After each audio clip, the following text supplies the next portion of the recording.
Hi everyone, welcome to UTV Gooner and our show, The Shooting Lone Star with Ram from the Austin Gooners. Hey bro, how are you? Buzzing, man. It's a great time to be a football fan in America, especially in Austin, Texas. 2 days from now, or less than 48 hours from now, I'll be at the stadium as we welcome LAFC to play our Austin FC team, number 1 and 2 in the Western Conference of the MLS. LAFC have Gareth Bale on their team. World-renowned Gareth Bale, right? And Chiellini from Italy. They got those guys on the team. So yeah, we're pretty buzzing with the local team. And then of course us Arsenal, man. The last 3 games we've had over 200 people at the tavern, which is the pub that we get together to watch the games at. Part of it, I think, has to do with the kickoff times, like a little bit later. Like for us, the past 2 games have been like 9 a.m., 11:30 a.m. This next one will be 11:30 a.m. again. Um, but I think also part of it is the hype, like Arsenal, as we've been seeing, like we're smashing teams, we're looking good on the pitch. And so people are getting excited again to come out to the pub and watch the matches. So um, yeah, man, it's going to be a great stretch of time. I know for us, like Friday is going to be Austin FC, and then Saturday morning is Arsenal. So it's just going to be a quick turnaround and a lot of action. We're going to see a lot of people's faces back to back. So I'm excited, bro. It's a great time to be a fan. Yeah, for sure. What a result against Bournemouth. We know it's a team that we should be beating. They're a promoted team, but we know also in the Premier League, every game's difficult. But the way we went there, dominated the game from the start, got 2 early goals and just cruised to a 3-0 win. It was really good to see. Yeah, man. Yeah, exactly as you say. And I think, on one hand, you don't want to get too carried away, because it's a long season, right? We've got 35 more matches to go, plus all the cup games, plus Europa League. And the matches are going to start coming quickly, right? I think we have like 9 matches in October. So like that's a lot, right? And things are going to go, it's going to be like a roller coaster, right? Like we're going to be back to reality maybe soon. But for the time being, man, it's just great to live in the moment and just enjoy it. Part of it is relief. Like if I'm sure you remember, this time last season, we were no goals scored, no points, 20th in the league, and now we're top of the league. And you take it for what it's worth. It's exciting, and not only that, yeah, we're beating teams that we're supposed to beat. This was one of those games where I felt good about the team going in, but I almost felt like, okay, like if we were to, this is a team that we've blown it in the past few games in terms of like it being a close win or not a convincing win, or we would have dropped points to a team like Bournemouth in the past, you know, giving up a equalizer in the 85th minute or something like that, just to kind of really disappoint us.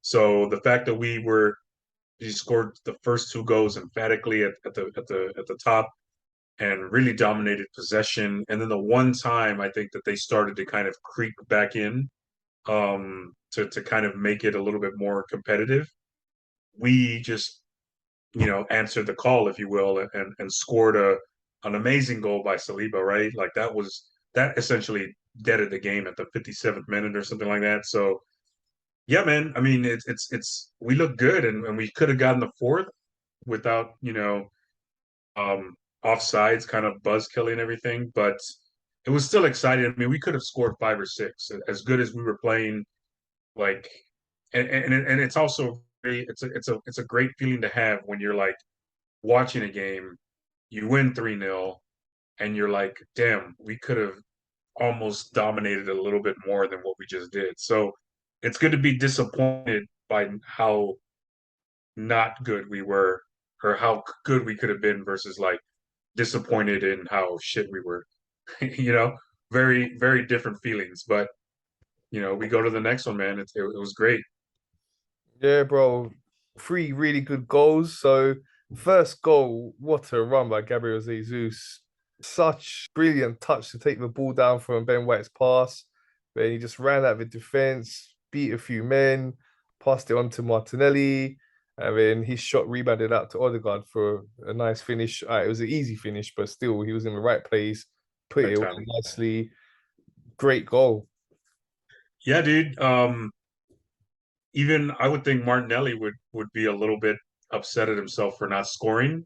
But then, as you say, yeah, and as we saw, like Martin Odegaard, right place, right time. Um, yeah, and Gabriel Jesus, man, like just incredible. Like you saw the pass right before that where Ben White, I don't know if he did it on purpose or maybe it was an accident, but just kind of booted in the air. Um, and Gabriel Jesus just boxed his man out like in basketball, and then just first touch to let the ball just land right at his feet, and then almost at the same time just turning around, leaving that guy in the dust, and just driving the ball into the box, kicking it off to Martinelli at just the perfect time, and the deflection went our way, and that's what I always say. I think that's my biggest thing when watching these matches is like just shoot the ball and you're something's going to happen. It may not be a perfect shot, but you're going to get a deflection. You're going to get a handball. You're going to get something. Uh, but you can't get anything to happen unless you shoot it, right? So I'm liking that we're doing that. Um, yeah, great goal by Odegaard, man. It was incredible to start, especially in the fifth minute, man. Like I was nervous, and then once that goal set everything off, I was like, "Fuck yeah, man, let's go." you know. Yeah, it was a brilliant start. And then second goal, good work on the right hand side between Saka and Ben White. It was good to see Ben White getting more forward. We know it's not his natural position, but we can see he's getting better there, getting more forward, making them overlapping runs. And it was his ball into the box that led to the second goal, which went to Jesus. He was about to shoot it, but Odegaard was in the better position and able to take the shot quicker than him. And he put it away beautifully. Two goals for Odegaard in the game as well is going to give him a lot of confidence. Yeah, and especially, we were saying a lot of people in the fan base were saying like Odegaard's got to get a little bit greedier in the box, right, or getting close, like take a shot, especially in that Crystal Palace game. Well, I mean, he paid attention, right, and that's what I was hoping would happen, and a couple things on that one, like Bukayo Saka. Uh, I've been hearing a few whispers that maybe his performances aren't as great, or maybe he's not form as everybody else is. And I don't agree with that. I mean, I don't think he's had his best games, but he has no means been playing terrible. I just think if you notice, anytime he touches the ball, there's like two or three defenders in the area just ready to shut him down. So I think it's just a matter of like, defenders picking and choosing who they're picking their poison, right? And right now they're just not letting Saka do anything, and that's opening it up for everybody else, including in this position, in this situation, like Ben White. Again, not his natural position, but Bukayo has the ball. Granted, he hasn't gotten on the score sheet yet, and a lot, and again, this whispers around him not in great form just yet, but he makes the perfect pass to Ben White, passes it to Jesus, who has just unfortunately a heavy touch. But then who's there to just be selfish and just kind of step in and take the shot? Odegaard, man. And then the last thing I noticed, the best thing I noticed actually was right away, Gabriel Jesus immediately just turned around and like hands in the air, just celebrated, right? Ran off in one direction to celebrate with whoever, um, and then turned right back around. You can even see the body language. Odegaard just constantly like looking down Jesus, and when they finally when they finally embraced, you can kind of tell like Odegaard's like, "Hey man, my bad. Like I didn't mean to steal one from you." And you can kind of tell like it was just like, hey man, like who cares, right? Like we're up 2-0. There's going to be plenty of goals to go around, especially if we continue playing the way we are. So no harm, no foul, I would imagine. So yeah, dude, just an amazing start, and that happened the 11th minute. So by then, the chants started flying there at the tavern, man, and yeah, we were we were having a great time. It was amazing. Yeah, with Saka, we know what a great player he is. He's going to be scoring goals and getting them assists soon. Just a matter of time. So yeah, third goal. What a goal. With Saliba, we were so happy with how good a defender he is. And now we've got to see that he can also bang in a good goal too. So on Yeah, the sneaker foot as well. I was watching that like, wow, top corner there. Just what a finish that was. incredible, man. And he was already. I mean, yeah, we know how great of a defender he was.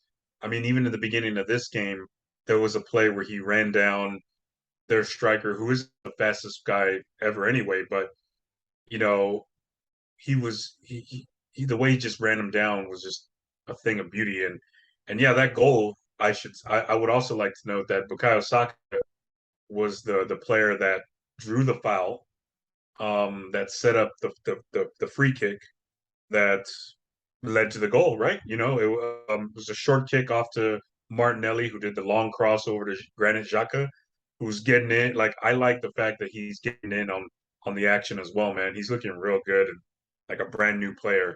Um, nice little kickoff to Saliba, and Saliba just, yeah, again with the wrong foot, um, looked like it was just a training shot, man. Everybody just got excited, and now we've got a new chant, the tequila song, tequila with replacing it with Saliba. And you saw Zinchenko. I don't know if you saw like the reaction he had where he just put his hands above his head and dropped to his knees and was just like completely confused. And that's how I was too. Like, I remember watching we're watching, and we're chatting, and actually this is a moment where I remember I'm talking to my mate next to me, and we're just like, dude, Bournemouth is starting to take a little bit of control. Like, we need to score a goal. We need to score a goal. And I was like, it's gonna happen in the next 5-10 minutes. Like, I just feel it. And then a minute later, Saliba scored, and I was just like, dude, who just scored that? And we're like, Saliba, like, hell yeah! Like, we just got so excited, and that was a worldie, man, incredible. And like I said, that's the goal that just deaded it, man. And we even had a fourth one that, considering the way they called an offside in the later match with Manchester United. Like, they gave one of the goals, and it was basically the same thing. Um, I don't get it. That should have been a goal, but we'll get it back. And again, the game was already decided at that point, so no, I guess no harm, no foul. But my fantasy team, I got Gabriel Jesus starting, so I would have loved to get that goal. Um, but that just goes to show just how good we're playing. Like, we could have gotten to 4, 5, maybe 6. So incredible, incredible goals all around. The goals we're scoring are all beauties, man. Um, so it's been a good run so far. Yeah, it's great, but we've got so many attacking options and players with ability to score. And with Jesus, he's got all assets to his game. It's really nice for us to see a striker like this. And what I wanted to ask you is there were some comments from Ronaldinho about him recently where he was saying that at Manchester City, he didn't really get shown the love, wasn't really given a proper opportunity. But now with us, he's going to get that chance, and he feels that he can be one of the best players in England and in Europe. Yeah, I mean, damn, that's incredible coming from Ronaldinho. Yeah, and something I'm noticing a little bit more as I continue to watch more football and get more, knowledge of the game. Like, I think, as great as Man City is, like, every player has just specific instructions that they got to do all the time, right? And like, I think now, granted, we are trying to do our little own version of Manchester City here at Arsenal, and like how we're trying to play and control the ball and just be dominant on both ends of the pitch. I think there is a little bit more room for some creativity on the team. And I think what we're seeing with Gabriel Jesus is, yeah, like he did great with Man City. Everybody seems to do well.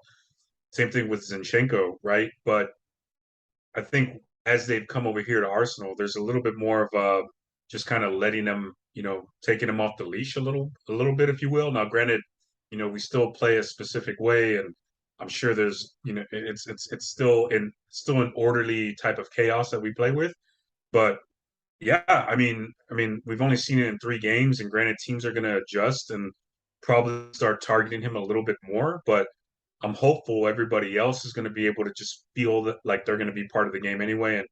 And as we've seen, Jesus is just, he's great at taking the ball and beating somebody one on one and taking command, but he's also completely unselfish and ready to just give the ball up immediately to the person who's going to score, man. I mean, he's been involved in so many of our goals already. Maybe not the first person is to set off the assist, but he's certainly sparked everything, right? So he's been part of everything. So he's central to what we're doing, man. And I think, yeah, with time and as everybody just starts shining a little bit, um, I think he has definitely has. I knew he was going to have impact. I didn't think he was going to have this much of an impact. Now, granted, again, it's been 3 games. The competition we've been going against has not been the greatest, but I mean, good teams beat the teams that they're supposed to beat the way that we're beating them, right? Manchester City beat Bournemouth 4-0. We almost got them 4-0 too. So, the Leicester match, it wasn't as close as 4-2 suggested. 2-0, Palace was probably our most difficult game so far, but we've shined and Crystal Palace has shown that they're a solid team as well. So, in all 3 games, I mean, you could have given man of the match to Jesus if you really wanted to, just by how much he's transformed our team. And yeah, I mean, I think again, it's early on, but I'm liking what I'm seeing so far, and I think Jesus is loving where he is as well. I think he's just happy playing soccer, and you can see it. And as long as he's happy, I think we're going to see him just being magical out there. Yeah, for sure. Really confident he's going to get a lot of goals this season. And it's looking really great for us. We've got to take it game by game, but it's been such a good start, and we don't want to get too carried away. It's a very small sample size. Yeah, Normally you'd say like after 10, 12 games, you can have a better idea of how a team season is going to go. So, we know we've got a difficult month in October as well. So we have a better idea after that 10, 12 games period. But so far, so good. Let's keep this going. It's on to Fulham next. Before we discuss that one, let's talk about some of the other results from the weekend. So on Saturday, Tottenham were against Wolverhampton. They managed to scrape a 1-0 win in that one. And they were really struggling to break down Wolverhampton. And then in the end, they scored from a corner and then held on for the win. So yeah, what were your thoughts on that game?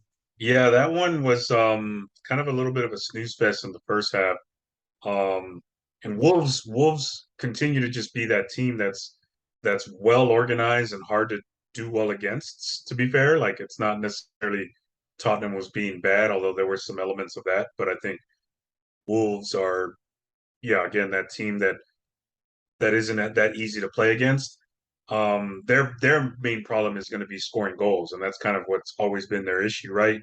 Um, so I think that's where Tottenham got lucky. Ultimately, they were able to squeak by and get a goal, and a corner kick late in the game. But that's another one where I don't think Tottenham was all that impressive, despite all the, everybody they had on. I don't think Son is playing very well to start. Harry Kane got a little lucky. Yeah, it's whatever, man. I mean, it is what it is, but again, I guess to be fair and give credit where it's due, like that's another a game that a good team is going to pull out. So sucks to call Tottenham a good team, but they were able to pull that one out, and you know, it wasn't my favorite game from the weekend for sure. Okay, man. We saw Leeds smash Chelsea 3-0. Surprise result to see Chelsea lose that badly. Your thoughts on that one? That one, yeah, I have that on my queue. I'm gonna probably watch after this, like the replay, just to kind of get some, just to kind of watch while I finish up some work for the day. Um, but I was able to some of the highlights, man, and uh, one of their nicknames, they're starting to garner a nickname that's building up some steam. They're calling them Leeds United States, because we got a U.S. coach, a couple of U.S. players on their team, and they look exciting, man. Um, in fact, I think their game this weekend, I don't know who they're playing, but their game is going to be on NBC, just because they're starting to get a little bit of attention with all the U.S. membership on their team. Um, so yeah, outside of the highlights, with the goals being pretty exciting and looking like Chelsea just they don't look very convincing right now. I wish I had some better thoughts on that match other than like the buzzwords and the buzz stuff. But like, yeah, I don't think Chelsea is a strong team right now. We'll see what happens at the end of the transfer window. We know they've been connected with a bunch of strikers, Aubameyang included.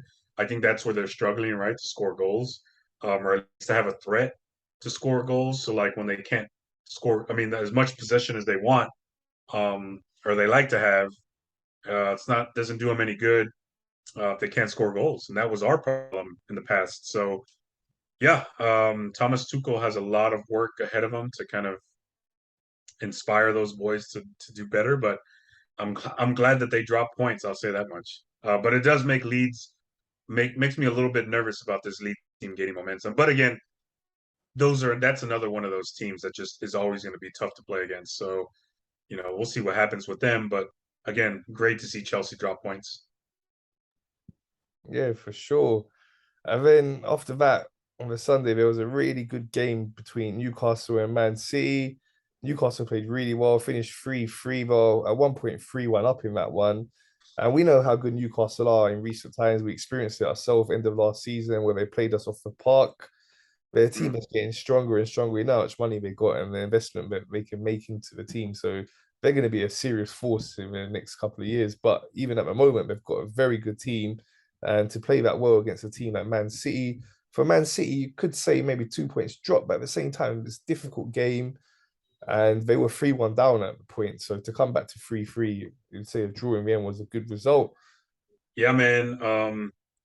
Newcastle was playing their ass off in that one. That's another one I have queued up to kind of watch. Um, the next couple of days, just because I didn't turn it on until like about the 40th minute when I'm seeing that they're up 2-1. I'm like, oh shit, like I got to see what's up with this one. Saw them go up 3-1, and then yeah, saw like the little 5 minute stretch where they just came back and drew the game, and then Newcastle started to break down a little bit, got a red card, I believe, or no, they he got a red card and then they changed it to yellow, but still kind of losing a little of their edge. Really held on and did their best to keep the point. Um, but yeah, that just goes to show how difficult the Premier League is overall, top to bottom. Newcastle United, I don't think they're still a ways away from being that threat, but they have some good players on that squad. But then that also just shows how good Manchester City is overall, man. Like you can't count them out. Um, and it was an amazing thing to see because we're never used to seeing Manchester City down 3-1 at any point, right? Um, so just to see how they came back quickly uh, was quite impressive to see if I were to be neutral. A little bit frustrating to see them come back because I kind of always want to see them fail. But at the worst case, they dropped 2 points. I mean, they were able to steal a point, so we can say like Newcastle's the one that dropped points. But we'll say for our purposes, right, for being at the top of the table, it's good that they dropped 2 points on that one. Gives a little bit of an edge, at least early on. I think any kind of edge you can get before even playing them, especially early on in the season, before we start getting this congestion of matches coming up, like I think that's good for us. And I'm not saying we're going to win the league, but I just want to see us. If we are going to start maybe seeing a dip in form, like being a little bit in more of a comfortable position to ready, to battle that, right? It's not going to always be easy. So to see our rivals drop points is great overall. Yeah, for sure. And then on the Monday night, it was Man United against Liverpool, two teams that have started the season really badly. For Man United, they just lost 4-0 to Brentford. So they bounced back really well to win that one 2-1. And for Liverpool, it's been a really poor start now for them. Two draws followed by this loss. He's struggling at the moment.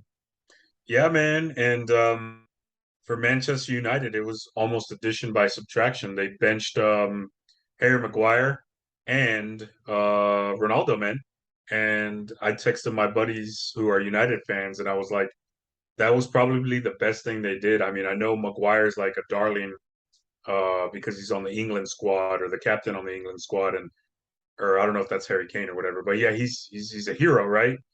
Um, but I don't think he just does that very. I think he's he's a negative for United. Same thing with Ronaldo, right? Can't deny that he's probably the best player to ever walk the earth, but he's just not the same, and he doesn't inspire a team to be great like he used to. So not having him on the pitch, I when I saw that, I was like, okay, this might be closer than people might realize.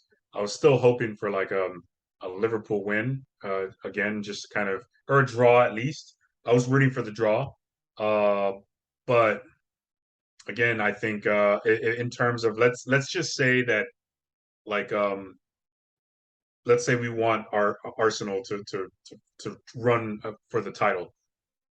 Seeing Liverpool drop points like this is good because Liverpool is a title favorite at the beginning of the season, right? So I like seeing that in terms of top four. Again, very early overall, but wanted the draw. So seeing United win kind of put a little damper on the enjoyment, but I was happy to see Liverpool lose. I'll leave it at that. It is what it is. Yeah, for sure. It's really early days, but you can see the gap that we've got now to Chelsea is 5 points, to Man United is 6 points, and to Liverpool it's 7 points. So that's good to have that kind of distance between us and them, even though it's very early, but it's very positive for us. We just got to concentrate on ourselves, as we're saying, take it game by game. It's too early to think too far ahead, but yeah, it's looking very positive for us. We've started the season on fire. And next up for us is Fulham. So, first thing I wanted to ask you about game is that we've seen 3 games now unchanged throughout them games. With this one, we know there's a game just a few days later with a midweek game against Aston Villa. So maybe Arteta might look at some squad rotation, having 2 games in such a short space of time. What would you look to do? Would you look to make any changes for this one? I think if there's going to be any changes, I'd want to see maybe changes in our defense. Mainly because Fulham have that striker. What's the name of that striker? Looking it up right now. Mitrovic? Mitrovic. Yeah, Mitrovic. That guy's a monster, man. Like he's like 6'1", 6'2", probably a little bit taller than that. He absolutely destroyed Trent Alexander-Arnold in that first game for a goal. Um, he was a threat. He scored a goal in this one. I think at the end to kind of steal the victory. Um, and it was a header, right? So this guy's just a beast, I think. So if anything, although he's a striker, so maybe our center backs are going to be the ones that are gonna hold it down against them. Uh, but I would say maybe I would like to see Tomiyasu come into the starting 11 and just see what he's got. He's built up a little bit more time. I think he played again a little bit longer this past game, about 20, 25 minutes. Um, but I think overall, if it's not broken right now, so I think we just got to keep it what it is. I think if I wouldn't be upset if we had the same starting lineup again. But if anything, I still want to see maybe some rotation in the defensive side, just because I'm afraid of that striker. But otherwise, I think nobody's nobody deserves to be benched for this game. Even I think Fulham is a little bit of a better team than maybe we might give them credit for. I still think we should win and we should maybe dominate, but Fulham is playing pretty strong right now. There's always that one out of the 3 teams that get promoted that always just kind of play everybody real hard, and right now I think it's Fulham. So they're 2-2 draw against Liverpool, 0-0 against Wolves, 3-2 against Brentford. I mean, it is Brentford, but it was a heated London derby. So yeah, I'm a little bit afraid, but I think we keep it the same. What do you think?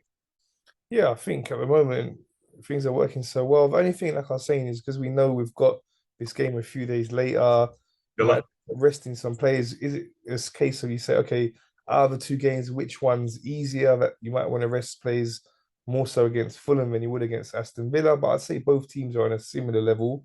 So, like, if it was like we're playing on a more difficult game on the Wednesday, like one of the bigger teams, you'd be like, all right, maybe we rest a few against Fulham to save them for that game on Wednesday. But in this one, maybe, as you're saying, it's best leave it unchanged. then maybe see how they recover before the Aston Villa game, and then maybe there you might look to make a change or two if you think some players are, not fully recovered from this Fulham game. But yeah, I'll probably go unchanged as well. Tommy Yasu would be the first choice right back. That's his position. It's Ben White is like filling in, but Ben White's done so well now as well. So maybe leave it a little bit longer. I think long term, yeah, it would be a case of Tommy Yasu would come back in as the first choice right back. But yeah, for now, I'd agree with what you're saying. Keep it unchanged. So in terms of Fulham, as you said, this is a team that has done well since they're coming to the Premier League now. Drawing at home to Liverpool, that winning the local West London derby they had against Brentford. They went 2-0 up in that one, and Brentford came back at them, and they got that late winner. So they're going to have a lot of confidence coming into this game. It's not going to be easy for us. So what's your correct score prediction? Yeah, I think it'll be. I think we'll do a 3-1. I think Mitrovic scores a goal, but again, I think it's just he's a quality player and he's going to remain hot. And Fulham are playing well. They're not really playing afraid.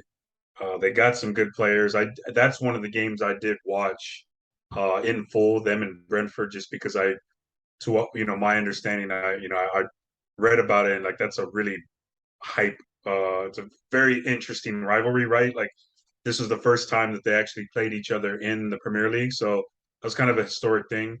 But we are at home, so I think we'll have that advantage. The crowd backing us, and we're playing really strong. I'm really only focused on us, like you say. So yeah, I think it'll be 1-1 early, and then I think we just take over. Um, or I hope I'm wrong, and then we just dominate and give up a late goal to lose the clean sheet and piss off and have a pissed off Aaron Ramsdale in the background. But yeah, I think they do steal a goal. I don't know how close it'll be overall, but I'll say 3-1. Okay, bro. So let's do some predictions now for some of the other games that are on this weekend involving our rivals. So Southampton against Manchester United. Shit, man. Southampton stole one against Leicester, although Leicester's bad. I'm gonna go with the draw. I don't think they think it's like 1-1. I don't think United keeps that momentum. I think they kind of take a step back after taking a couple steps forward. 1-1 draw. Okay, Chelsea have got Leicester. I do think Chelsea will bounce back against Leicester. Leicester is not looking very hot right now. I think they're thinking about sacking their manager too, right? I don't know. I don't know if they already did. Um, Hopefully they sit Tielemans and we bring him over. Um, so I'm gonna go Chelsea like 2-0. Although Okay, Chelsea will probably struggle to score, probably be like 0-0 at halftime, kind of a snoozer. okay. Liverpool got Bournemouth. Uh, oh man, that's hard, right? Because Bournemouth, Liverpool's struggling. Nunez is still out. I think it's like 1-0, but Liverpool's not looking very good right now. But I think they squeeze the win, especially at home. Okay, and Manchester City are playing Crystal Palace. Ooh, that's gonna be a good one, man. Crystal Palace is a kind of an impressive team early on, man. Like that's a fun team to watch. Uh, but I think Manchester City pulls away. I think this was pretty comfortably too. Just because Pep is gonna have his boys ready. So something like 3-1. But it'll be close early on. I think Crystal Palace gives them some fits, but then they pull away and it's not close at all. Okay, and Nottingham Forest against Tottenham. I haven't seen a lot of Nottingham Forest. Let me give it a quick look real quick. Um, 1-1 against Everton, 1-0 to win against United or West Ham United, excuse me. 2-0 loss to Newcastle. It's at home, Nottingham Forest. Going with the upset. I think Tottenham's been getting lucky. They're going to run out of luck. I'm going to say 2-0 Nottingham. That would be great. Yeah. So yeah, it's going to be another great weekend of action to look forward to. So before we go, let's talk about a couple of other things related to us at the moment. So in terms of transfer news, not a lot happening. We're not seeing real strong links yet. We know there's only 1 week left now, so it's that time where things are going to start to happen more, especially over the last few days of the transfer window. Still some strong links with Tillemans. We're hearing that that one's still being negotiated. We're hearing also that Nicola Pepe is looking like he's going to be going on loan to Nice. So yeah, what's your thoughts on the transfer rooms at the moment? Yeah, with Nicola Pepe, I think that one's as close to being confirmed as you can get without actually being confirmed. Um, I think both clubs have already, like the reports are that both clubs have already come to an agreement. They just need to sign the paperwork and get like do all like the cross the T's and dot the I's stuff. So, from what I've read, it's only been like it's not a loan with an option or obligation to buy. It's just a straight up loan. But I think they are taking most of his salary. So that frees up a bunch of salary for us. I think for our purposes, that means that, frees up a little bit of money in the books for us to potentially bring somebody on. And I knew we had to like get rid of a bunch of people to for a while. We had to spend a lot of time doing that until we actually saw somebody come in. And I think this will be the last straw. And the floodgates will open. We've been linked with Paqueta from where's he from again? He's a Brazilian. I think he's from PSG or something like that, or no, like Lyon or something. So we've been linked with him. Uh, we've been linked with Tielemans again. I don't know. I don't know if we'll bring in both or either, but I'd like to see us bring one player in.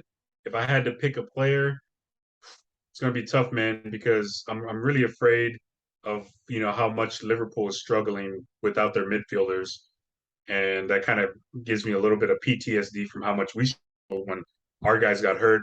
So it'd be nice to kind of bring in at least maybe one more player in to just bolster our midfield. I think Vieira is starting to look a little bit stronger. I think he'll be able to kind of maybe help out a little bit in Odegaard's position, but maybe not necessarily where Xhaka's playing, or maybe he could. He's also played well on the winger. Marquinhos is probably going to end up. I'm predicting that he's going to end up playing cup games, so that's going to be, I think, another relief for someone like Bukayo Saka. So yeah, I think if I had to pick something, I'm kind of hoping we're going to bring in a midfielder, but I don't see any strong ties to that yet. But of course, when we brought in Fabio Vieira, I had no idea that was happening until it was announced. So hopefully, now that we've got Pepe off the books, for all intents and purposes, it seems to be as of right now pretty official. That means we're going to start, you know, making the calls to try and bring one more player in. So we'll see what happens, right? I think the next time we talk will be sometime next week, and hopefully we brought in a player. So yeah, we'll see what happens, man. Yeah, it's going to be interesting. Hopefully, we can get at least one more player in. We're playing on that day as well. So when the transfer window closes next Wednesday, we're going to be playing. So and then straight after our game, it'll just be like a couple of hours till the transfer window closes. So, but yeah, it's going to be interesting to see how the transfer window concludes. It's been a great transfer window so far. If we just get one more in, it'll be really good. Ideally, more than one more, but at least one more would be really good. So, last thing, I'm going to ask you about the conclusion to the All or Nothing Amazon documentary. Last couple of episodes were released last week. What were your thoughts? Oh man, well, we know how it ended, right? We didn't get fourth place. We didn't get Champions League. Um, it wasn't as bad as I expected in terms of like rehashing old feelings. Like I think I mentioned in the past when we talked about it, like I like seeing that stuff because I've already experienced it as a fan. I know what it was like. I get over things like that pretty quickly. So I was ready to watch and I wasn't like cringing or anything. Like I was like, I want to see how it went. Like I want to see what's going on. And let me tell you, man, as I got excited watching Arteta just rip into the team after losing that Newcastle game is the one I remember the most. Like the Tottenham one sucked, but the way he just went in on the team during after the Newcastle match, um, I was smirking a little bit. I was like, okay, this is my manager. Like I liked it. Um, Took me back to when I was in like 16 or 17 years old, and I played like high school American football. And I remember we got a loss that was pretty bad, and the coach said something kind of similar, like, "Hey, I can't remember exactly what he said, but he was like, we got back to the locker room, and he just gives us a speech every game after that. But it was this particular game where we just got our ass handed to us, and he was like, I have nothing to say to you guys. Shower, go home to your parents, because they're gonna love you more than I love you right now. And we'll see you tomorrow for like the workout or whatever." And that's kind of the thing, same thing he did to them. He was like, "I'm not gonna say anything because I don't want to say anything I regret." And it pretty much just said like, "We fucking blew it. I want you to remember what it feels like. None of this like, hey, we tried our best, we made it this far. Hold your heads up high." He was like, I think he probably saved that for another time for sure.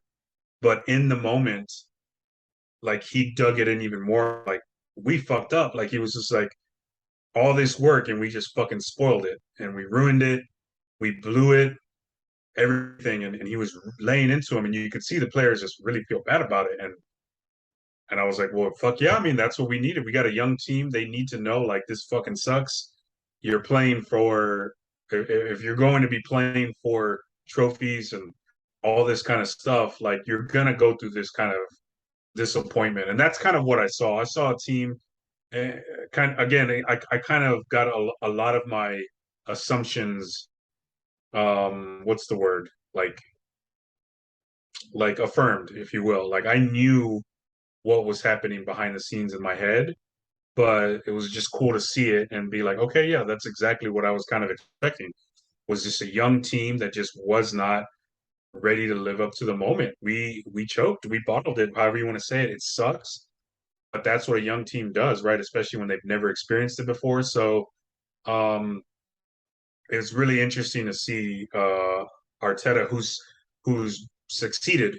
He's been part of Manchester City's success. Um, he knows what buttons to push, and I think that was my biggest takeaway from that was really. And I think those last two episodes is when, because we see a bunch of like little exposés of every single player kind of sprinkled in. And I think Arteta, we finally saw his toward the end of those last two episodes. You really saw him, to really see him as a person with his kids, with his wife, like as a human being. Um, I like him as a manager, man, and I'm really hoping that we turned it around. I will remind you, I know you watch basketball and you're a basketball fan. I'm a big San Antonio Spurs fan. Um, 2013, we made it all the way to the finals and lost game 7 to the Miami Heat. Um, and it was crushing. But after the offseason, Coach Popovich, the first thing he did when they brought him back in for preseason was he made everybody watch game 7 in regular speed. Like he goes, we're going to watch every single one, every single minute of this game, and made everybody watch. And then at the end, he was like, he took the tape out and threw it in the trash.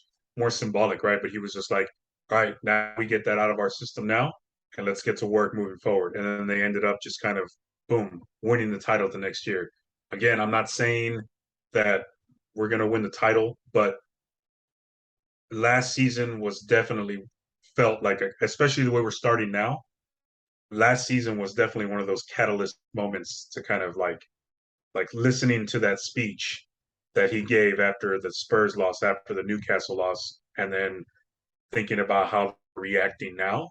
Um, Hopefully, in 9, 10 months from now, we're saying like that was the moment. That Newcastle loss was the one that really drove it into the players how much it sucked and how they don't want to feel like that anymore. Um, yeah, those are my thoughts on that, man. It was great. I'm gonna rewatch it again before I got the trial membership because I don't really want to pay for Amazon stuff, but I'm gonna watch it again before the trial ends. Maybe a couple more times. Yeah, it's good for us as fans to see the behind the stuff footage that we don't normally get to see on the training ground before games, during half time and after games. And yeah, we got to see like the passion of Arteta and his managerial style. So yeah, I thought watching it overall was just really nice for us as fans to get to see that. And in terms of how it ended, we know it was a really difficult end for us for we missed out on top four. But these experiences you learn from young team. It was a season where we did make progress, and we're gonna take that into this season now. We always try to move forwards. They always say that in football when they're talking about situations where you won or lost the game. It's always focused on the next game. So that was back then. That's done with now. We had a great start right now, but again, it's just focusing on the next game, take it game by game, and let's hope for a great season. Yeah. Actually, one thing I kind of like what you just said reminded me of another thing I really liked about Arteta, regardless of when they win or lose. Um, he's always like he'll go off. Like we'll go back to that Newcastle speech he gave. He went off on them, and then he was like, "Forget about." And then he ended it with just saying, "Forget about it tomorrow. Like now, moving forward, I want you to just worry about Everton." And he did that with every game. When we beat Manchester United, for example, or no, when we beat Chelsea, he was just like, all right, like this is great. But now once we leave this dressing room, I want you to think about United. And then when we left United, he's like, I want you to think of West Ham. When we lost against Spurs, he's like, all right, we still have it in our grasps. I want you to think about Newcastle. Even after we blew it and you ripped into everybody, he was like, "All right, we got to finish the season with a win against Everton because he goes, this is the Premier League and Spurs could still lose to Norwich." Now, granted, who knows if even he believed that, but again, it's that as you said, next game. Let's go on to the next one because like the next one is all that matters. So yeah, exactly it, man. It's time to move on. This team has been great. It's looking great. What I am looking forward to seeing is this team going through a little bit of some adversity during the game and just to see how they respond and see if they draw from the lessons of the past to grow and then also to see players like Zinchenko and Jesus kind of lift the team up with their championship experience and just kind of like, hey man, let's fucking go. So yeah, man.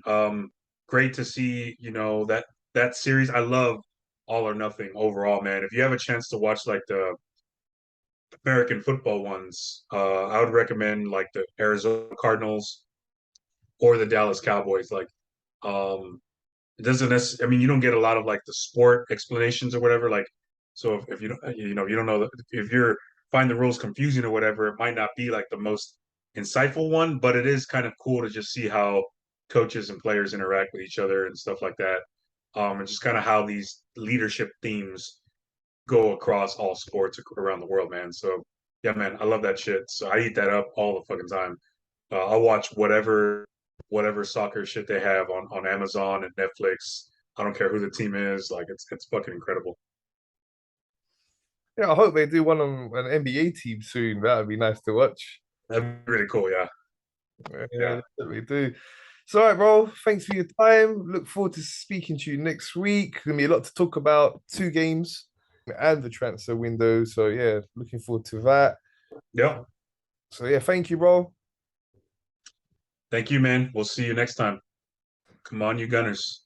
Yeah, come on, you got us. So that's all from us. Thanks for watching, everyone. Please remember to subscribe, like, and share.